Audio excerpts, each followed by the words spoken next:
자, 오늘은 5.18인데 선생님 개인적으로는 우리나라 현대사 사건 중에서 5.18은 제대로 이해해야 돼요. 이거 이해 못하면 현재 벌어지는 정치적인 것도 이해하기 어렵기 때문에 5.18 제대로 한번 설명해 보도록 할게요.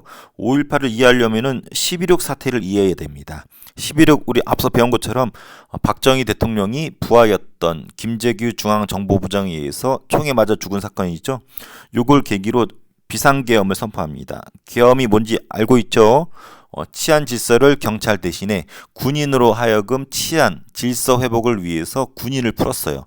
그래서 제주도를 제외하고 전국에 군인들이 쫙 깔립니다. 제주도는 그 당시 때 안정이 되었다라고 판단을 해서 제외가 되었고, 제주도를 제외한 전국에 계엄군이라 그러죠. 그래서 군대가 쫙 풀립니다. 그리고 국무총리였던 최규하가 대통령이 돼요.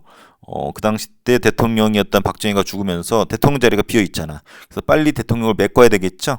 근데 생각을 해보세요. 박정희는 죽었지만 유신헌법 자체가 개정이 된 게 아니잖아. 그래서 박정희는 죽었어도 유신헌법은 그대로 남아 있습니다. 그래서 유신헌법에 근거해서 최규하가 대통령이 되는데 통일주체 국민회의에서 뽑힙니다.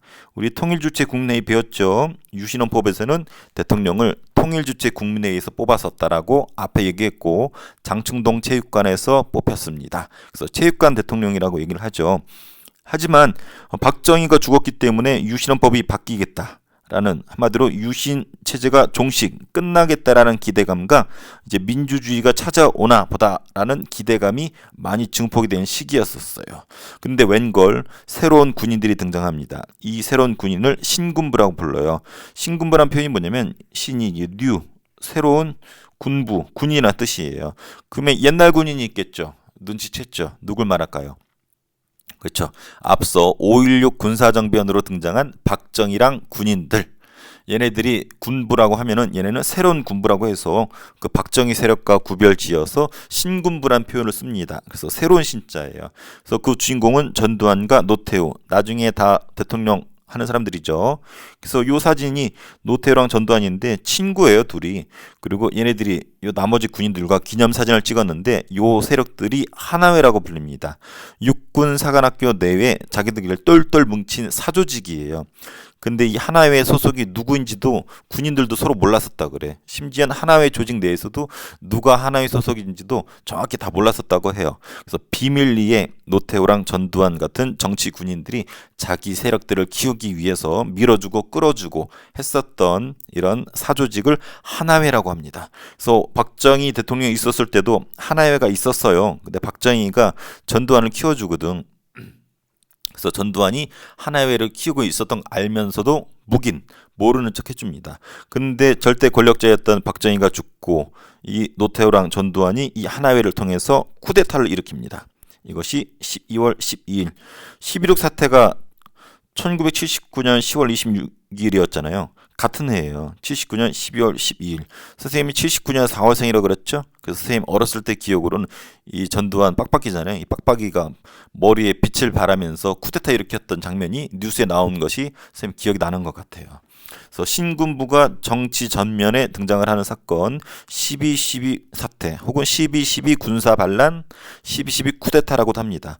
그래서 근데 일반 사람들은 잘 몰랐어. 군인들 내에서의 총격전이 벌어지고 새벽에 벌어졌던 쿠데타였기 때문에 사람들은 피부로 느끼지 못했다고 해요. 근데 아침에 일어나 봤더니 경복궁 앞에 이렇게 군인들이 총칼 차고 있고 일반 시민들은 지나다니는 모습인데 조용하게 진행됐던, 군대 내에서는 시끄러웠지만 이 사건을 12.12 사태라고 하고, 군사권을 전두환을 비롯한 빡빡이랑 노태우 이런 군인들이 권력을 장악을 했습니다.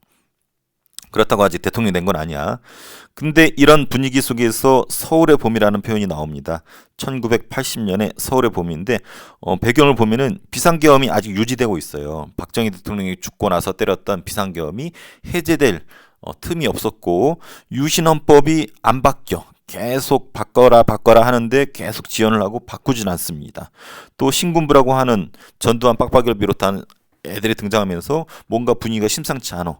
그래서 이런 분위기 속에서 서울의 봄이라고 하는 시위가 벌어집니다. 대규모 시위를 서울의 봄이라 부르는데, 이 서울의 봄은 저기 동유럽에 프라하는 곳이 있어요. 프라. 체코에 있는 대도시인데 체코의 프라하의 봄이란 표현이 들 정도로 체코에서 민주화 시위가 있었는데 그것을 프라하의 봄이라 불렀어요.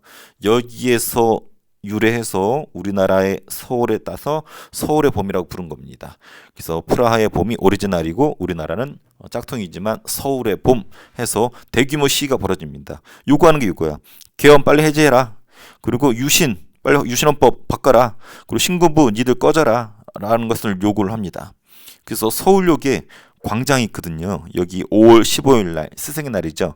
5월 15일 날 서울역 광장에 대략 한 10만 명이 모여가지고 요런 구호를 외칩니다.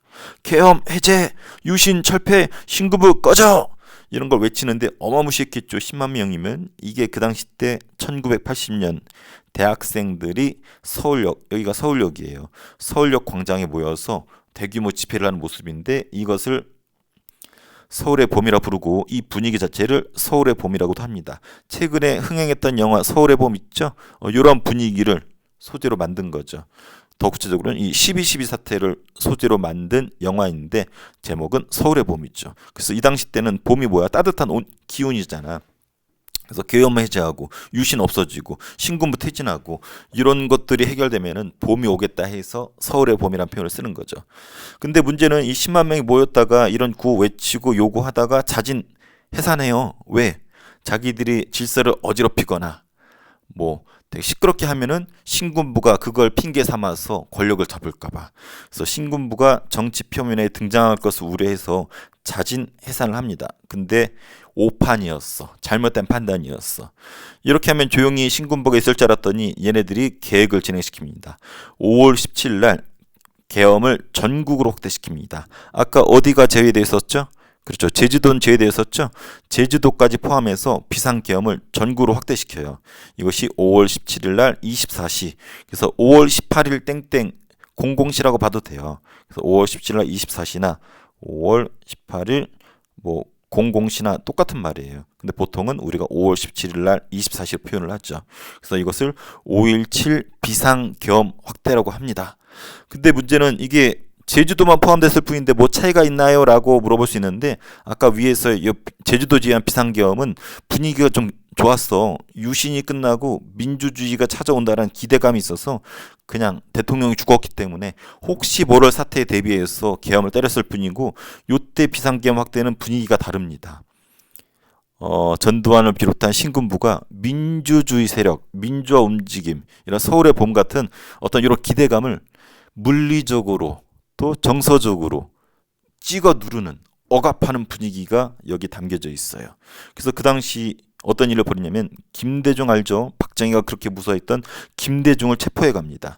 김대중을 비롯해 야권 정치인과 민주주의를 부르짖던 정치인들, 학생 대표들 다 잡아가. 근데 김대중은 달라. 보세요. 이게 그 당시 신문인데 비상계엄 전국 확대란 뜻이고 정치활동 금지. 정치인들의 정치활동 금지시킵니다. 그 다음에 전국 대학의 휴교령, 대학교에 학교를 중지시켜버려요. 등교하지 말라고 쓰였네요. 정치활동 금지시키고 모든 대학에 휴교령을 때립니다. 학교에 가면 안 돼. 그리고 유명한 정치인이었던 김대중 DJ를 잡아갑니다. 갑자기 새벽에 잡아가더니 어떻게 했는지 알아요? 김대중한테 죄를 뒤집어 씌웁니다. 내란, 나라를 뒤엎으려고 했었다라고 내란을 음모했다 해가지고 내란죄를 뒤집어 씌워요. 그래서 사형을 때립니다. 그래서 김대중은 밤에 자다 말고 끌려가가지고 재판받아가지고 사형을 때려받고 죽을 날을 기다리고 있었어요. 생뚱맞죠. 자다 말고 그냥 갑자기 내란죄를 뒤집어 씌우고 사형을 언도받은 거야. 근데 김대중이 DJ라 부른다고 그랬죠. 김대중하고 좀 비슷한 급이 김영삼이었었거든요. 근데 김영삼은 아니었어. 얘는 가택연금이야. 가택연금은 뭐냐면 이게 집 가짜거든요. 너 집 밖으로 나오지 마라고 해가지고 김영삼은 단순히 집에 가둬뒀을 뿐이거든요. 근데 김대중은 갑자기 잡아가가지고 김대중 목을 자르려고 그랬죠. 사형을 때려버립니다. 차이가 있죠. 요 차이는 일부러 김대중을 사형을 때리고 또 김대중이 거물급이니까 사형을 때리고 전라도 사람들을 자극을 시킨 거예요. 그래서 김대중이 고향이 여기거든, 전라도. 그리고 김영삼은 여기거든, 경상도. 그래서 여기는 가택연금, 여기는 사형. 그래서 이 전라도 지역의 지도자였던 김대중을 사형을 때리고 내란을 꿈꿨다라고 해가지고 한마디로 빨강이 간첩이라 이거요.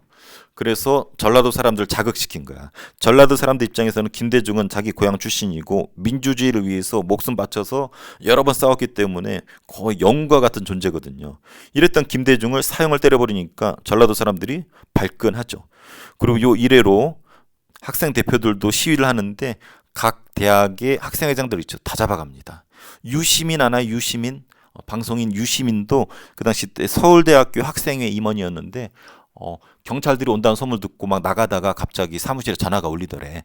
그래서 전화를 받으러 들어갔다가 문을 박차고 들어온 경찰에 끌려가서 유시민도 감옥에서 고생을 하죠. 근데 그 전화가 통화 중에 봤더니 공주대학교에서 전화가 온 거였대. 경찰이 들이닥치고 있으니까 빨리 도망가라고. 그 전화를 받다가 잡혔어. 그리고 유시민이 감옥에서 글을 썼는데 그 글이 인터넷 치면 나옵니다. 엄청나게 잘 써서 그 당시 때 아주 유명했던 사람이 유시민이에요. 자, 이 이후에 집회 모이면 안 돼, 시위하면 안 돼, 모든 거 다 금지시킵니다. 정치인도 정치활동하면 안 돼, 국회의원들도 국회에 못 들어가게 다 막아버렸어. 그 언론 통제합니다. 지금 이래로는 신군부가 하라는 대로만 기사를 써야 돼. 출판 책 못 만들어. 그리고 대학교 휴경 때려서 대학생들은 대학교에 못 들어가. 왜? 들어가면 데모하고 시위하니까. 그래서 이런 어마무시한 일을 자행했던 것이 뭐다? 5월 17일 비상계엄 전국 확대였었다. 그래서 이건 아주 중요하고 요 다음 날이죠. 5월 18일 날 민주화운동이 벌어집니다. 그래서 80년은 아주 중요한 해이고 그중에서 5월 18일 아주 중요해요. 위에 5.17 비상계엄 확대랑 연관이 돼요. 광주에 가면은 전남대학교로가 있습니다. 학생들이 등교를 해. 왜? 새벽에 비상계엄 때리고 등교하지 말라고 하니까 지금처럼 인터넷이 발달된 게 아니라서 이 소식을 듣지 못한 대학생들이 여기 보는 것처럼 등교를 했어. 봤더니 계엄군들이 와 있거든. 그래서 보면 비상계엄 즉각 해제하라 하면서 구호 외치면서 시위를 합니다. 그래서 평화적인 시위를 하는 이런 대학생들 앞에 계엄군들이 무자비하게 진압을 해요. 막 달려가가지고 특수 제작한 곤봉으로 막 때리고 머리도 때리고 온몸을 구타합니다. 그래서 이것이 5월 18일 날 시작이에요. 그래서 평화적인 집회를 하는 학생들을 무자비하게 진압을 하니까 학생들이 좀 대들었겠죠. 그리고 문제는 이게 학생인지 대학생인지 구별이 안 될 정도의 젊은 사람들이 있을 거 아니야. 공수부대, 계엄군 중에 상당수가 공수부대, 특수부대원들이었는데 얘네들이 그냥 대학생으로 오인이 될 만한 젊은 사람들이라면 무조건 가가지고 막 내려치고 끌고 가고 개패듯이 패는 거야. 화가 난 시민들이 화가 나겠죠. 그래서 분노한 학생과 시민들이 대규모 시위를 벌입니다. 그래서 어떤 구호를 외쳤냐면 이런 거. 신군부 꺼져! 계엄령 철회하라! 이런 거 외쳤는데 계엄군은 아랑곳하지 않고 무자비하게, 여기 중요한 단어가 무자비하게 진압을 합니다. 이 사진 하나 보세요. 이 곤봉으로 대학생으로 추정된 사람을 그냥 머리를 막 내려치려고 하죠. 실제 이거 영상도 있어요. 그래서 어깨 같은데 머리 같은데 막 내려치는데 두개골이 파열되거나 온몸에 피투성이가 되거나 이렇게 타박상을 입거나 나중에는 총에 칼을 달아가지고 칼로 찌릅니다. 이런 무자비한 진압이 진행이 돼요. 근데 문제는 데모를 하는 학생뿐만 아니라 그냥 조용히 지나가는 학생 그리고 죄 없는 시민들까지도 조용한 시민들까지도 막 덮쳐요. 그러니까 난리가 나지. 그래서 이때 당시 영상들 보면은 아주 아수라장이에요. 이거 보세요. 군인들이 사람을 막 내려치고 끌고 가고 있죠. 그래서 수많은 사람들이 다칩니다. 그 다치니까 어떻게 사람들이 버스나 택시를 이용해서 병원으로 실어 나르겠죠. 근데 기사들도 폭행합니다. 부상자 실어 날랐다라고. 그래서 기사들과 택시 기사들도 화가 났어. 그래서 그들도 시위에 같이 동참을 합니다. 그래서 요게 그 모습이에요. 보면은 여기 버스도 있고 뒤에 보면 택시도 있거든요. 그래서 여기 버스 택시랑 화가 난 시민들과 군인들이 대치하고 있는 상황이죠. 그래서 서로 한 4, 50m 앞에 두고서 서로 대치를 하는 이런 상황이 펼쳐지는데 5.18 내내 주 무대는 전남도청입니다. 광주가 지금은 광주광역시거든. 근데 옛날에는 전라남도에 포함되어 있었어요. 그래서 전라남도에서 제일 큰 도시였기 때문에 광주에 전남도청이 있었거든. 상징적인 장소예요. 요게 그 당시 때 전남도청이고 여기에 수많은 사람들이 모여서 집회를 합니다. 사진 한번 볼까요? 그래서 여기가 지금 전남도청이고 옛날에는 이 앞에 분수가 있었어. 그래서 여기서 수많은 사람들이 여기서 집회를 하고 있는 모습인데 요것이 지금 현재 쌤이 몇 달 전에 갔었거든요. 지금 전남도청을 복원하고 있는 모습이고 분수도 그대로 있습니다. 그래서 여기가 역사적인 현장이고 이것을 기억을 되살리기 위해서 지금 복원하고 있는데 기억해 두세요. 5.18 하면 전남도청을 빼놓을 수가 없어. 상징적인 공간이야. 그래서 여기에 수많은 사람들이 모여 있어. 그 당시 때는 사람들이 여기 막 이렇게 모여 있고 공수부대들이 이렇게 대치하고 있어요. 그래서 서로 으르렁 으르렁 대고 있고 이렇게 거리가 펼쳐져 있고 이 거리를 금남로라고 합니다. 지금도 그대로 있어요. 그래서 수많은 사람들과 수많은 군인들이 대치를 하고 있는 모습이고 여기에서 문제가 벌어집니다. 5월 21일 날 갑자기 애국가가 울려. 왜 애국가가 울리냐면 시민들이 이때 태극기를 들고 오고 애국가를 불렀대. 그리고 이미 앞서 칼에 찔려 죽은 사람과 몽둥이에 맞아 죽은 사람들이 몇 명 있었거든. 그 사람들 관을 이렇게 가져와가지고 여기에서 그 사람들을 추모하고 그리고 애국가를 틀면서 애국가를 부르는 상황이었었대. 그래서 애국가가 울림과 동시에 공수부대들이 계엄군이죠. 총을 쏩니다. 무차별로 발표를 해요. 그래서 애국가가 울리고 10분 정도를 총을 난사를 합니다. 그래서 요 공수부대들이 다다다다다다다다다다다다. 그래서 요 상황에서 이렇게 빠바바바바박 총을 쏴대요. 몇 분간? 10분간. 믿기지 않는 일이 벌어지죠. 대한민국 국군이 대한민국 시민을 향해서 10분 동안 총을 따다다다다 난사를 한 거야. 믿기지 않는 일이 벌어지죠. 그래서 요 앞에 있던 수많은 광주 시민들이 몇십 명이 그 자리에서 즉사, 몇백 명은 총에 맞아서 부상자가 됩니다. 그래서 믿기지 않는 일이 벌어져요. 그래서 수많은 사상자들이 5월 21일 날 공수부대 계엄군의 총에 의해서 죽거나 다치는 일이 벌어집니다. 앞서서 몽둥이나 칼로 사람은 죽였어도 총을 대놓고 이렇게 써놓은 경우는 없었거든. 근데 대놓고 총을 쏘기 시작합니다. 그래서 보이면 총을 쏘는 거야. 여러분이라면 어떻게 하겠어요? 그래서 화가 난 광주 시민들이 믿기지 않지만 일단 총을 쏘잖아. 그래서 화가 난 일부 광주 시민들이 무기를 획득합니다. 이때 무기는 어디 있었냐면 여기가 광주면은 광주의 외곽의 도시들이 있죠. 예를 들어서 뭐 나주라든지 옆에 화순이라는 동네가 있어요. 나주나 화순에 경찰들도 여기 동원이 되었거든. 그 경찰서가 비어 있어. 그래서 이 경찰서에 가면 옛날 6.25 때 썼던 구식총이 있거든요. 그거를 시민들이 탈취를 하고 시민군이라고 해서 조직을 합니다. 말 그대로 시민들이 군대를 조직을 해요. 우리 시민들 다 군대 갔다 왔잖아. 그러니까 총 쏠 줄도 알고 군대 조직도 편성할 수 있단 말이야. 그래서 광주 외곽의 경찰서나 예비군 부대를 습격을 해서 무기를 획득하고 시민군이 조직이 된 것이 날짜 보면 나오잖아요. 공수부대, 계엄군이 집단 발표를 하고 나서 그 모습 이후의 모습입니다.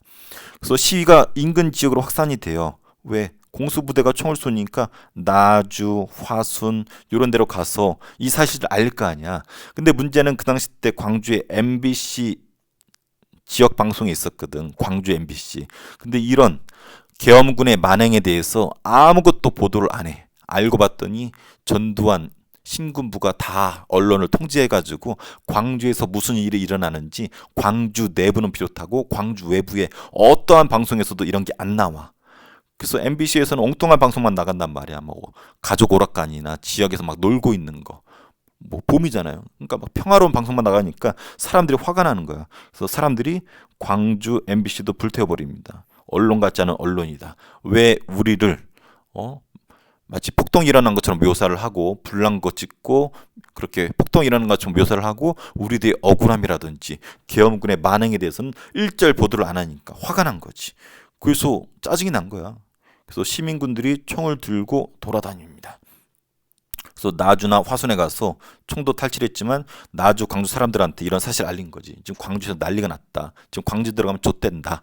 이런 거 막 알리는 거예요. 그러다 보니까 5.18 때 광주뿐만 아니라 요 외곽 지역까지도 어느 정도 5.18에 대해 알고 있었죠.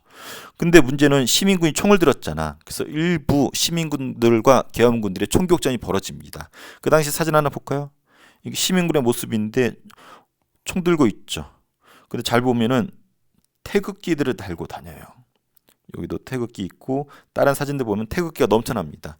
그래서 총을 들었고 마치 생긴 게 폭도처럼 보일 수는 있지만 이들은 폭도가 아니에요. 광주 시민들이고 계엄군이 총 쏜 거에 화가 난 시민군이고 저항하기 위해서 자위 행동이라 그러죠. 스스로를 지키기 위해서 총을 든 시민군들인 거죠. 그래서 그 당시 때 사진이에요. 그래서 총을 들고 일부 총격전이 벌어지니까 계엄군들이 광주 외곽으로 나갑니다. 그래서 광주로 삥 둘러싸고 이렇게 광주 삥 둘러싸고 이렇게 포위를 해요. 그래서 이땐 광주로 들어오고 나가지를 못해. 이게 그 당시 때 광주의 모습인데 계엄군이 광주 시내에서 철수를 하고 광주가 이렇게 있으면 광주로 삥 둘러싸고 이제 들어가지도 나가지도 못하게 광주로 쭉 포위를 합니다. 광주 외곽을 봉쇄하는데 단순히 물리적으로만 포위한 게 아니야. 도로도 차단했지만 통신선도 다 끊어버려요. 그래서 광주랑 광주 외곽이랑 전화 연결이 안 돼. 지금처럼 스마트폰이 있던 게 아니라 옛날에 다 유선 전화였었거든. 모든 걸 차단해서 광주는 온리 광주 사람들만 외롭게 고립이 됩니다. 또 더 억울한 것은 정부에서 시민군 스스로를 지키기 위해서 조직된 시민군을 폭도로 매도를 합니다. 또 그래서 폭도가 뭐예요? 개인적인 이익을 위해서 사람들을 괴롭히고 총 쏘고 이런 나쁜 짓을 하는 사람들 폭도잖아. 근데 마치 보면 폭도처럼 보일 수는 있지만 그게 아니잖아. 그래서 시민군을 폭도로 매도하니까 광주 사람들 더 열받는 거야. 그래서 언론은 통제하고 또 이것이 외부에 일부 소식이 삐져나가니까 소식이 전해질 거 아니야. 그럼 이것은 유언부여입니다라고 언론에서는 거짓말을 치고 광주에서 총든 사람들 사진 딱 찍어서 광주에 간첩이 들이닥쳤다. 광주에 폭도가 난입했다. 폭동이 일어났다. 라는 말도 안 되는 소리를 짓거리고 언론이 장난을 칩니다. 이게 나중에 다 알고 봤더니 전두환이 시킨 거였어. 그래서 광주는 고립됐어. 얼마나 외로웠을까. 외부 사람들은 자기들을 폭도로 알고 있고 간첩이 선동한 걸 알고 있고 수많은 사람들이 죽었고 광주에 또 언제 계엄군이 쳐들어올지 모르고 근데 문제는 광주 사람들이 대단한 게 광주는 고립되었잖아. 나가지도 못해. 공수부대 이렇게 둘러쌌기 때문에. 근데 고립되었는데 여기 경찰도 없어. 군인도 없어. 온리 광주 시민들만 있고 온리 시민군하고 섞여 있단 말이야. 근데 이 총을 든 시민군들도 나쁜 짓을 안 해. 오히려 광주 시민들하고 협조해서 질서를 회복을 합니다. 그래서 치안과 질서가 완벽하게 유지가 돼요. 그래서 이때 기록을 보면 단 한 번에 은행 습격이라든지 강도 사건이 일어나지 않았대. 그래서 이곳을 해방광주라는 표현을 쓰는데 좀 전문적인 용어예요. 그래서 고립된 광주 시민들이 스스로 치안과 질서를 유지하면서 완벽하게 자치가 벌어지는데 세계 학자들이 아주 신기하더래. 이런 일이 벌어진 부분이. 군인도 없고 경찰도 없는데 완벽하게 자치가 벌어지잖아. 그리고 스스로 이걸 수습하기 위해서 광주 사람들이 시민수습대책위원회를 구성을 합니다. 그래서 질서 회복을 위해서 노력을 했고 무기도 스스로 회수를 하고 계엄군과 평화적인 협상을 하기 위해서 여러 가지 노력을 했어요. 그래서 시민수습대책위원회를 구성을 해서 나름대로 노력을 합니다. 하지만 잘 이게 협상이 안 됐어. 계엄군들하고 계엄군한테 뭘 요구했겠어요? 피해자 해결책 보상하라, 사과하라. 이런 일이 벌어진 것에 대해서. 근데 시민수습대책위원회하고 계엄군하고 협상이 잘 안 되면서 계엄군이 최후의 통첩을 합니다. 전남도청에 언제 진압하러 갈 테니까 너희들 다 흩어져라. 이날이 5월 27일이었거든요. 그 5월 27일 새벽을 기해서 전남도청으로 계엄군이 들어간다고 최후의 통보를 합니다. 그럼 나 같으면 전남도청에 남지 않고 도망갈 것 같아. 전남도청이 이때 거의 상징적인 공간이었었거든요. 여기 전남도청 앞에 아까 분수 있었죠? 수많은 사람들이 여기 태극기 보이나요? 태극기를 펼쳐놓고 수많은 사람들이 여기 연설도 하고 서로 의견도 나누고 나름대로 질서 회복을 노력을 했었고 그 당시 때 주먹밥 만드는 모습이에요. 광주 시민들이 주먹밥을 만들어서 일부러 이렇게 시민군도 갖다 주고 스스로 먹을 걸 나눴던 자치공동체 모습이고 총도 수습해서 회수하고 하는 모습도 있었어요. 하지만 이런 모습에 계엄군이 쳐들어간다라고 통보를 하고 기다렸죠. 그래서 이렇게 전남도청이 있으면은 이렇게 전남도청을 지키는 시민군들이 몇백 명이 남습니다. 나머지는 다 돌려보내요. 왜냐면 이제 곧 있으면 탱크 몰고 계엄군이 쳐들어오니까 여기 있으면 죽을 확률이 높잖아. 그래서 어린 학생들, 고등학생들, 초등학생들, 중고등학생들 다 돌려보내고, 그리고 최후의 항쟁을 벌일 죽을 각오가 돼 있는 사람들만 남죠. 그리고 칠흑 같은 새벽이 다가옵니다. 온통 정막이 흐르겠죠. 왜? 곧 있으면 공수부대 들어오고 계엄군 들어오고 시민군하고 총격전이 벌어질 테니까. 근데 이 정막을 깨고 어떤 여성이 찝차를 타고 광주 시내를 돌아다닙니다. 울면서 호소를 해요.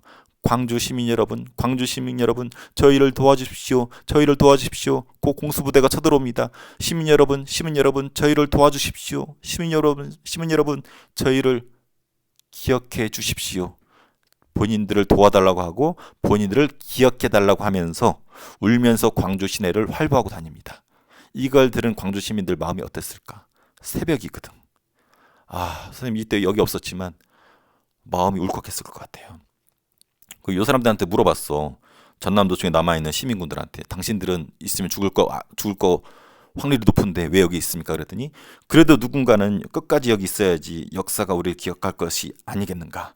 다 도망가면 이거 다 묻힐 거 아니야. 그래서 끝까지 자기들은 죽음으로써 이 사실을 후세에 알리고 싶다라는 명분으로 남아있었고, 예정대로 5월 27일 날 새벽을 기해서 공수부대가 들어옵니다. 이때 탱크, 장갑차, 폭격기, 심지어는 뭐 헬기 등등등 해가지고 완전 난리가 납니다. 그래서 전남도청에 있던 시민군들이 최후의 항전을 했지만 게임이 되겠어요. 공수부대하고. 그래서 진압이 됩니다. 이것이 5월 27일의 모습이고, 전남도청의 시민군이 무력 진압을 하면서 탱크, 헬기, 장갑차를 동원해서 학살을 합니다. 그래서 전남도청이 장악이 되면서 5월 27일 날 5.18 광주 민주화운동은 끝나게 돼요. 거의 10여일 정도 진행됐던 거죠. 그리고 수많은 사람들이 잡혀서 가고, 살아난 사람 잡혀 들어가고 재판을 해서 감옥에 가게 되죠. 요 모습입니다. 요 사람이 이제 최규하는 허섭이었었고 나중에 전두환한테 대통령 자리도 빼앗기게 됩니다. 그래서 쌤이 짧게 5.18 흐름을 얘기했는데 사진이 엄청나게 많아요. 요 사진 보고서 흐름을 얘기해 줄게요. 자, 그 첫 시작은 전남대에서의 충돌이라고 그랬었죠. 그래서 대학생들과 공수부대가 전남대에 충돌을 했고, 그리고 대학생뿐만 아니라 시민들도 덮쳤죠. 강경 진압을 합니다. 그래서 요 부부인지 오노인지 모르겠지만 공수부대한테 맞아서 피를 흘리고 있죠. 그리고 쓰러진 젊은 사람을 강경 진압하고 있는 모습이고, 한 명을 여러 명의 공수부대가 강경 진압을 하고, 역시 강경 진압. 엄청 무서웠겠죠. 그리고 특이한 점은 옷을 벗겼대. 팬티만 입히고 트럭에 싣고서 끌고 갔대. 그래서 광주교도소를 끌고 가서 그래서 모진 고문도 하고 사람들이 죽기도 했겠죠. 그리고 시위가 격화됩니다. 사람들을 강하게 진압을 하니까 시민들도 화가 나지. 그래서 시민들과 공수부대가 서로 대치를 하는 상황이 벌어지고, 아까 얘기한 것처럼 부상자들을 실어 날랐던 택시랑 버스 기사들도 동참한다 그랬었죠. 보면은 택시 기사들과 버스 기사들도 시위에 동참하면서 시위가 아주 격화가 돼요. 이게 이 사진도 똑같은 사진인데 특이한 점은 여기 보세요. 요 사람 버스 위에 누군가 있죠. 잘 보면 태극기 들고 있어요. 태극기를 막 휘날리면서 택시랑 버스 돌진을 하고 있는 모습인데, 이 사람 5.18 끝나고 죽은 줄 알았거든. 근데 알고 봤더니 살아있었어. 시대가 변하고 나옵니다. 저 태극기 든 사람은 저예요. 졸라 멋있죠 하면서 이렇게 나와서 인터뷰한 사진도 있어요. 근데 여기에 시민들을 향해서 전남도청을 등진 공수부대가 애국가를 신도로 바바바바 집단 발표를 하죠. 아까 5월 21일이었죠. 그래서 여기 있는 사람들이 수많은 사람들이 총에 맞아 죽거나 다칩니다. 그래서 화가 난 시민들이 시민군을 조직을 하고, 그래서 광주 외곽에 있는 경찰서를 습격을 하죠. 그래서 구식총이지만 총과 여러 가지 무기들을 장착을 합니다. 그리고 스스로를 시민군이라 불렀어요. 잘 보면은 여기 태극기가 있죠. 공통점은 태극기를 들고 다니고 애국가를 부르고 다녔어요. 그래서 총과 무기들을 갖춘 시민군이지만 애국가를 부르고 태극기를 달고 다니면서 나쁜 짓을 하지 않았다는 거. 이거 보면 이게 음료수도 주고 하는 모습이죠. 그리고 광주 시민들하고 관계가 좋았습니다. 고립된 광주에서 아까 본 것처럼 주먹밥을 나눠 먹고 음료수를 나눠 마시면서 서로 의지를 했었고, 고립된 광주 외부에서는 전혀 이 사실을 모른다고 그랬었죠. 외부로 나가지도 들어오지도 못해 물을 시민군한테 주고 있는 모습, 이런 것들.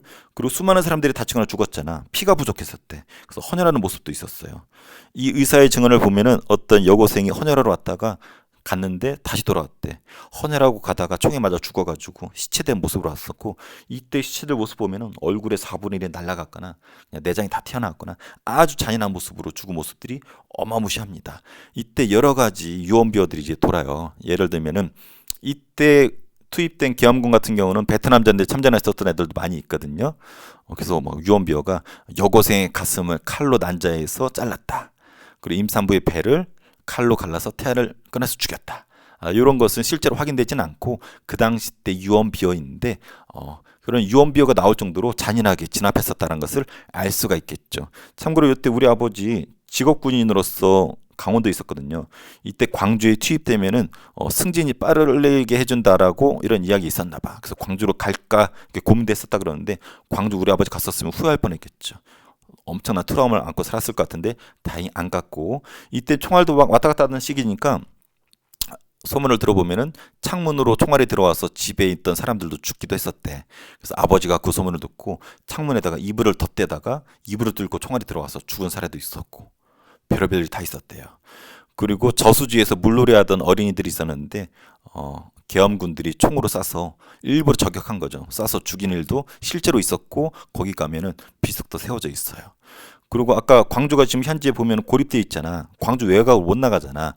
광주 외곽으로 어떤 여고생이 10여 명의 버스 타고 가다가 숨어있던 공수부가 총을 난사해가지고 여고생을 비롯한 몇 명만 살아남았던 이런 사례도 있다고 합니다. 그래서 별의별 일이 다 있었어요. 참고로 선생님 큰 형님이 이때 광주에 살았어. 광주가 아니라 아까 광주 옆에 나주 있었죠. 여기 살았었는데 광주에 놀러 갈 일이 있었나 봐. 대학생 때. 큰 형님인데 나랑 나이 차가 좀 많아서 그 당시 때는 대학생이었어요. 놀러 갔는데 자기는 아무것도 안 했대. 근데 공수부대가 계엄군이 자기 눈이 딱 마주치는 순간에 총칼 들고 막 따라오더래. 얼마나 겁이 나. 막 도망 가다가 버스가 쓰길래 버스 딱 올라탔는데 버스 기사도 겁이 나니까 빨리 내리라고. 자기도 다칠까봐. 근데 막 살려달라고 하니까 버스 기사가 그럼 빨리 타고 문 닫으라고. 그리고 탔어. 그리고 빨리 버스가 출발을 했고 창가로 이제 머리가 보일 수 있잖아, 젊은 대학생이. 그래서 머리 숙이라고 해가지고 탈출한 경험도 있다고 해요. 그래서 나주로 탈출해가지고 있는데 시민군을 조직하려고 나주로 왔잖아. 그래서 친구들이 나주에 우리 형님을 찾으러 온 거야. 리더십이 좀 있었거든. 시민군 우리 들어가자고. 근데 형님이 겁이 나니까 그냥 풀밭에 숨었대. 찾다가 못 찾고 갔는데 갔었던 친구들은 다 죽었대. 그래서 우리 형님 그때 시민군 끌려갔으면 죽은 거지.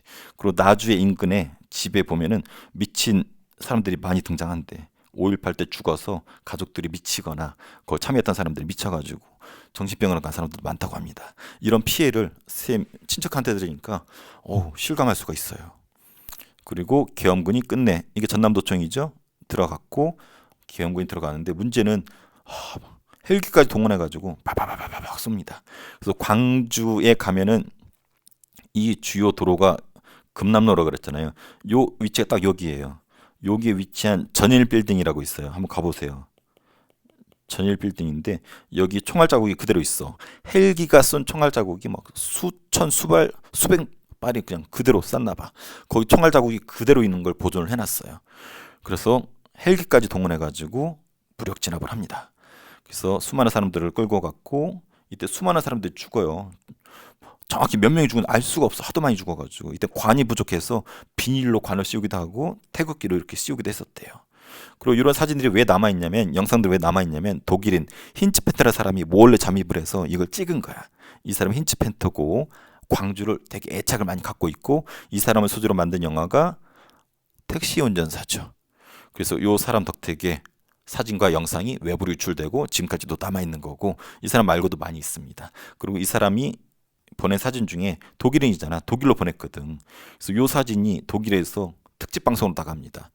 나중에 아버지가 5.18 때 죽었나 봐. 영문도 모르고 영정사진을 들고 있는 모습이에요. 그래서 이런 힌츠펜터 이런 사람들 덕택에 5.18의 진상이 많이 밝혀졌죠. 이거를 영화로 만든 것이 택시 운전사. 김대중은 어떻게 됐을까요? 5월 17일에 끌려가서 사형을 언도받았잖아. 근데 나중에 기적적으로 살아나가지고 5.18 소식을 감옥에서 들었대. 며칠이 지나고 5.18 진압이 되고 나서 수많은 사람들이 죽었잖아.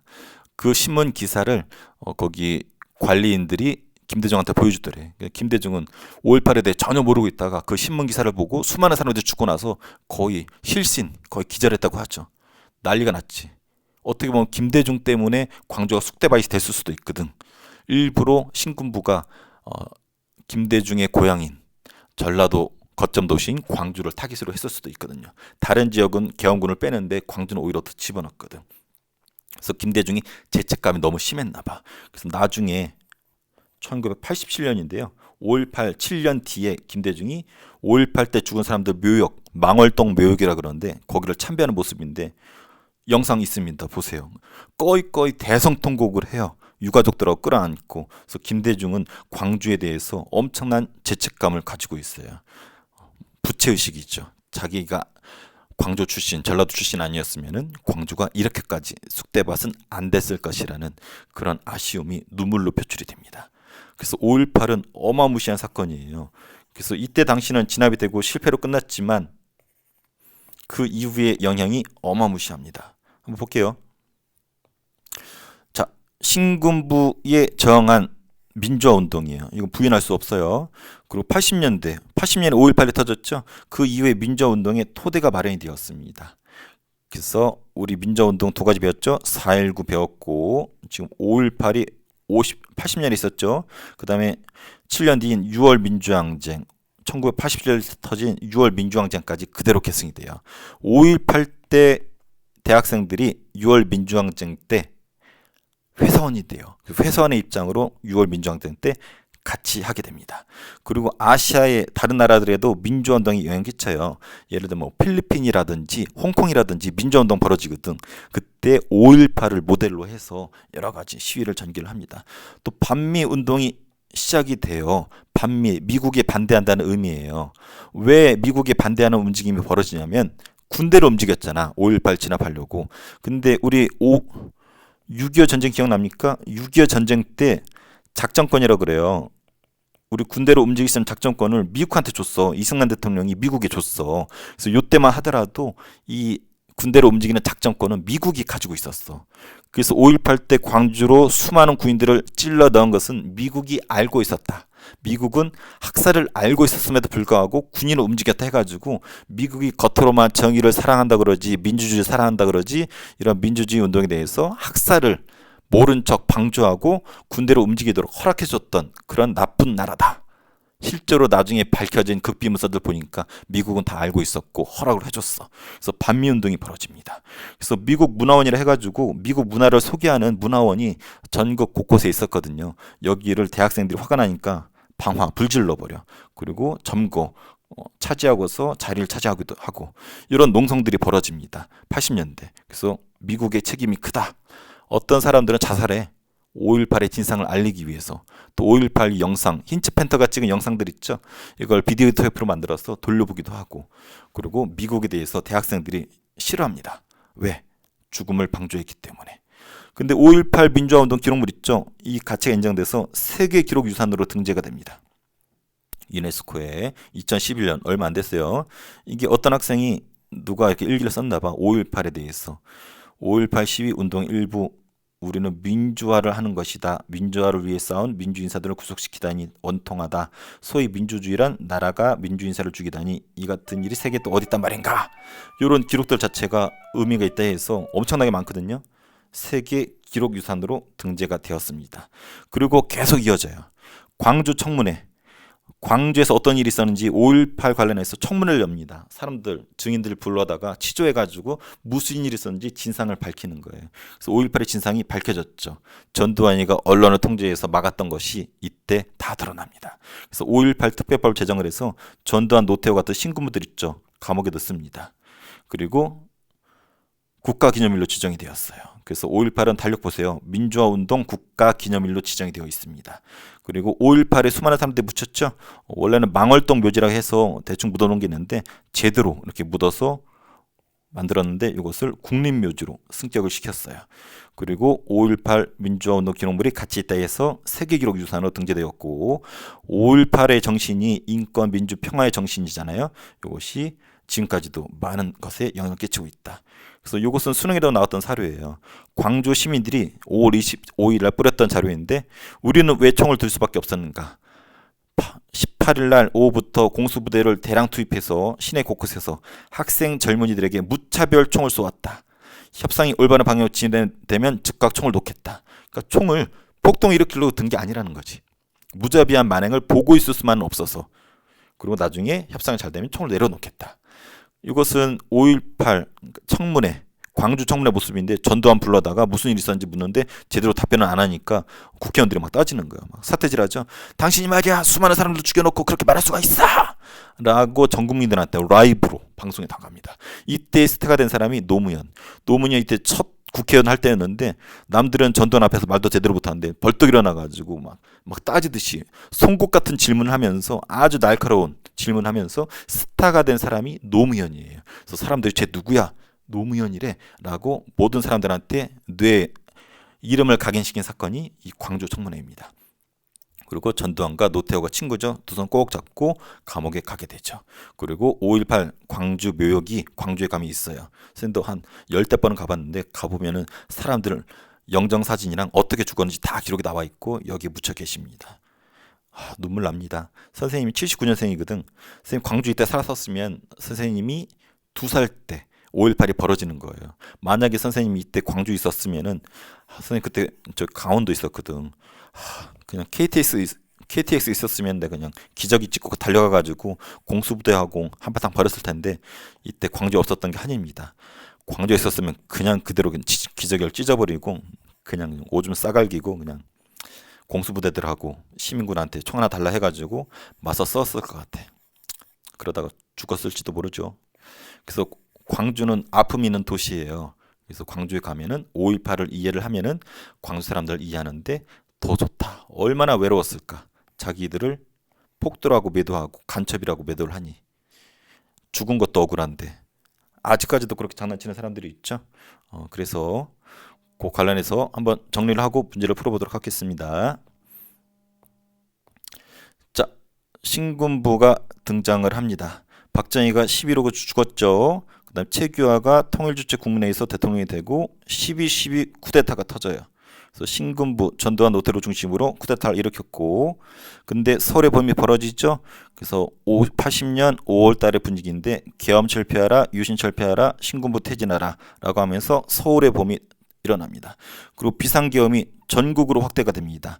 80년 5월 17일이었죠. 김대중을 체포하고 사형 때리죠. 내라는 모죄로 빨강이라고 수많은 사람들 체포했고 집회랑 시위가 금지가 됩니다. 그러다가 5월 18일 날 광주에서 빵 터졌죠. 그래서 대학교 전남대학교 충돌하다가 나중에 계엄군이 무차별 폭력을 가하죠. 그러다가 전남도청에서 집회를 하니까 계엄군이 5월 27일 날 집단 발표를 하고 화가 난 시민군들이 시민군 조직하고 계엄군이 작전상 외곽으로 철수하죠. 광주로 고립시키죠. 해방광주의 모습이 펼쳐지죠. 이런 위원회도 있었고 나름대로 질서 회복에 위해서 노력을 했었죠. 하지만 계엄군이 무자비하게 학살을 하면서 5월 27일 날 전남도청 장악으로 끝나게 됩니다. 민주화운동이었었죠. 그리고 80년대 이후에 민주화운동의 토대가 되었습니다. 뒤에 배울 6월 민주항쟁, 다른 나라의 민주화운동에 영향을 끼쳤고 미국에 저항하는 반미운동이 시작이었습니다. 부산 미국 문화원 방화 사건, 서울 미국 문화원 점거 사건까지 이어지게 되고 유네스코 세계기록유산으로 등재가 되었습니다. 그래서 5.18은 국가기념일로 지정되었고 국립묘지로 이렇게 지정이 되었습니다. 자, 문제를 한번 풀어보도록 할게요. 자, 신군부는 12.12 통해서 군사권을 장악했다. 맞죠? 전남도청에서 계엄군의 무력 진압이 있었고 많은 시민이 희생되었다. 맞죠? 5.18 운동은 아시아 여러 나라에 영향을 주었다. 맞죠? 필리핀과 홍콩 같은데 시민군은 시위 중에 무기를 획득하고 자발적으로 조직되었다. 맞죠? 그래서 광주 외곽에 무기고를 털었고 자발적으로 조직이 되었죠. 서울의 봄은 유신헌법 개정과 신군부 퇴진을 요구하였다. 맞습니다. 12.12 사태는 누구의 쿠데타? 그렇죠. 신군부의 주인공 전두환, 노태우 친구였었죠.